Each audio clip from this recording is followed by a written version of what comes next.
Hi, I'm Melissa with RevelstokeMountaineer.com. I am here today chatting with Gary Sulz and Dwayne Voykin. They are with Revelstoke Emergency Program.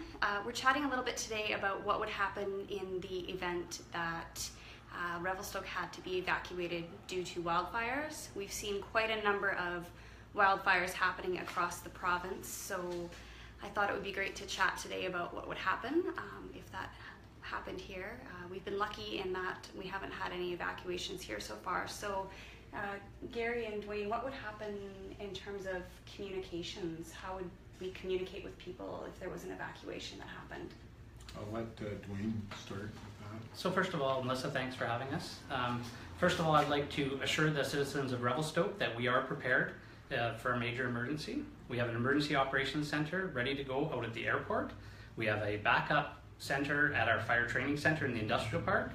We have city managers and staff trained to operate these centers. So leading into that, in the event of a major emergency, we would have an incident command management team that would make the decision that we were needed to evacuate and to where we'd be evacuating to. And after that decision was made, we would use all means possible to notify the people. So we would use social media, the city website, Facebook, Twitter. We'd be going door to door. Fire emergency vehicles, RCMP vehicles and ambulances are equipped with PA systems. Mm-hmm. So we would alert the public as fast as we possibly could. Okay. And in terms of communication so far, has there been any concerns or any communication going out with public who might have concerns about how they would be evacuated or what they can do to prepare? We've had some communication from care facilities asking, how that's going to come about. And my comment is, at this point in time, we would have to deal with where the fire was, which road we would take, where we would be sending people. So what would happen is, if the emergency program coordinator and the city staff deemed that we needed to evacuate people, we would open a reception center first, so we would gather people, we would register them so that we knew where we were sending them. If we had to keep them in-house in the community, we would have a place for them to stay. If we needed to ship them out, then we would coordinate that with another community, find a place for people to go, make sure that they're taken care of in whatever capacity we need. Right.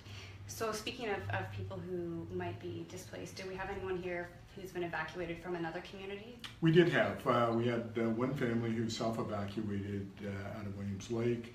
I just sent them on this morning to a group lodging center in Kamloops, which has facilities for them and for their pets.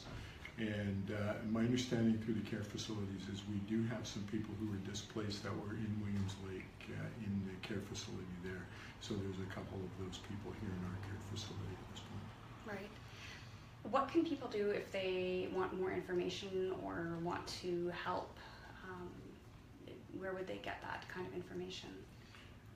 If they're wanting to help, they can always, if they want to help now with what's going on in Kamloops, they can always contact the EOC in Kamloops and go on the volunteer list and go over and help and assist in that program over there. If they want to help here in the future, they can always contact me, probably through the main fire hall number, and then we would be willing to put their name on a list and say, okay, these are the people that we can go to if the need arises. Mm-hmm. Should something happen and it's fairly quick that we need things, then we're going to make a couple phone calls and we're going to actually get our colleagues in emergency support services with a mobile team to come in and assist the few of us that are here as volunteers to put that program into action as quickly as possible. Right. So in a case like that, how long would that take to have the mobile team come in? Is that a pretty quick process? It is a fairly quick process, but it may take up to several hours before we get a team. We may be able to get people coming out of the Shuswap a lot quicker than getting a full mobile team coming from all over. The mobile team, there's participants from most ESS branches throughout the province, so we would gather people from all over places to come. But we may be able to make a couple phone calls and get some support staff out of the Okanagan or out of Nelson to to come in a quick thing. We do have a couple of us that we can start things rolling immediately so that people know that there are people here on the ground that can actually assist them. Right. And so Dwayne, maybe I'll direct this question to you. What are some things people can be doing in their homes now to prepare for an evacuation if it happened? So everyone should be prepared to look after themselves for 72 hours. You should have an emergency kit prepared at home.